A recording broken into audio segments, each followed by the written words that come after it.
जब पति ने पहली बार साथ दिया, शिवांगी रसोई से पसीना पोंछते हुए निकली ही थी कि उसे बगल वाले कमरे से फुसफुसाने की आवाज़ आई।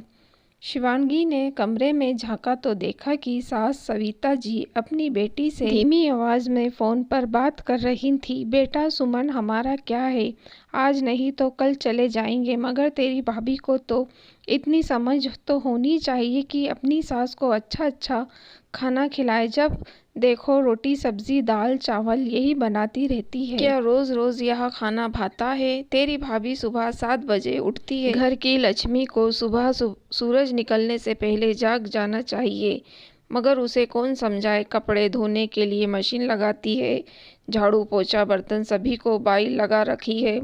ठाट बाट तो देखो महारानी के, हम तो हमेशा हमारे कपड़े हाथ से ही धोते थे, और काम वाली बाइयाँ के काम भला किसे पसंद आते हैं। शिवांगी सब कुछ सुना और अपने कमरे में आकर बैठ गई। उसकी आंखों से आंसू थे और वह अतीत में खो गई। जब वह शादी करके इस घर में आई थी, सविता जी और सुमन ने उसे कभी बहू वाला मान सम्मान नहीं दिया और ना कभी किसी को देने दिया। पति शरद भी हमेशा शिवांगी को ही सुनाता। शिवांगी को इस बात का ज़्यादा अफसोस होता है, पति भी साथ नहीं देता, उल्टा माँ और बहन के बहकावे में आकर शिवांगी पर ही गुस्सा निकालता है।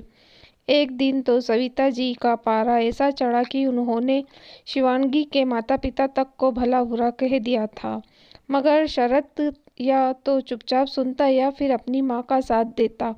अब तो शिवांगी को आदत हो गई थी ताने और उल्हानों की। ऐसा नहीं है कि शिवांगी को गुस्सा नहीं आता था, मगर पलट कर जवाब देना उसके संस्कारों में नहीं था। शिवांगी मन ही मन कुड़ती मायके में भी नहीं बता सकती थी। उसके माता पिता की भी उम्र हो चली थी, इसलिए वह उन्हें कोई टेंशन नहीं देना चाहती थी। शरद का तबादला दूसरे शहर में हो गया, जिस वजह से दोनों वहां जाकर बस गए।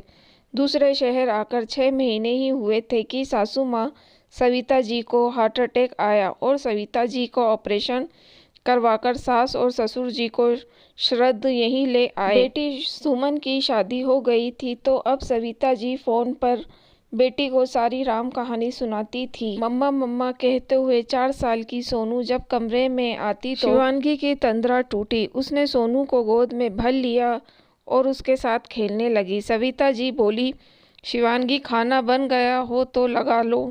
शिवांगी रसोई में दाल चावल सब्जी रोटी ले आई। उतने में शरद भी आकर डाइनिंग टेबल पर बैठ गया। शरद को देखते ही सविता जी बोली, मुझे तो आजकल खाने में कोई स्वाद ही नहीं लगता। यह बीमारों वाला खाना रोज रोज खाया नहीं जाता। शरद बोला, माँ आपको तला हुआ और चटपटा खाना खाने के लिए डॉक्टर ने मना करके रखा हुआ है, इसलिए शिवांगी रोज यह खाना बनाती है। पकोड़े वड़ा समोसे यह सब हम भी नहीं खा रहे हैं, बल्कि आपको तो यह सोचना चाहिए कि मेरी वजह से घर में तला खाना नहीं बन रहा है और कोई नहीं खा रहा है।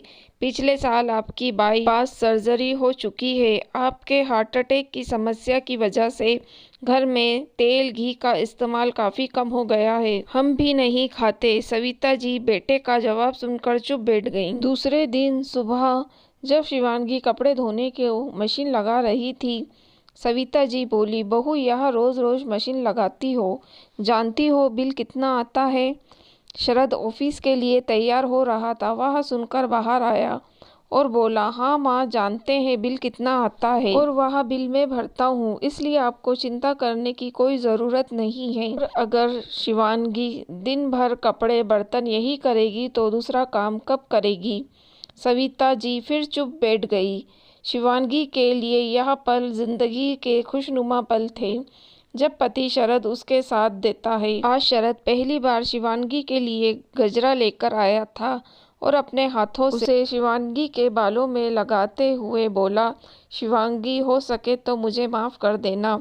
शिवांगी बोली, क्यों? शरद बोला, एक रोज़ मैं अपने कमरे में ऑफिस का काम कर रहा था, मुझे बगल वाले कमरे से माँ की आवाज़ें सुनाई दी। वह सुमन को तुम्हारे खिलाफ बातें बता रही थी और मैं जब कमरे से बाहर आया तो मैंने तुम्हें यह सब सुनते देखा। तुम अपने कमरे में आकर रो रही थी। तब मुझे पहली बार सब समझ आया था कि अब तक मैंने जाने अनजाने में कितनी बार तुम्हारा दिल दुखाया होगा। शिवांगी बोली, आप सब समझ गए हो और आपने मेरा साथ दिया। यह मेरी ज़िंदगी का सबसे खुशनुमा पल है। मैं इन्हें कभी नहीं भूलूंगी।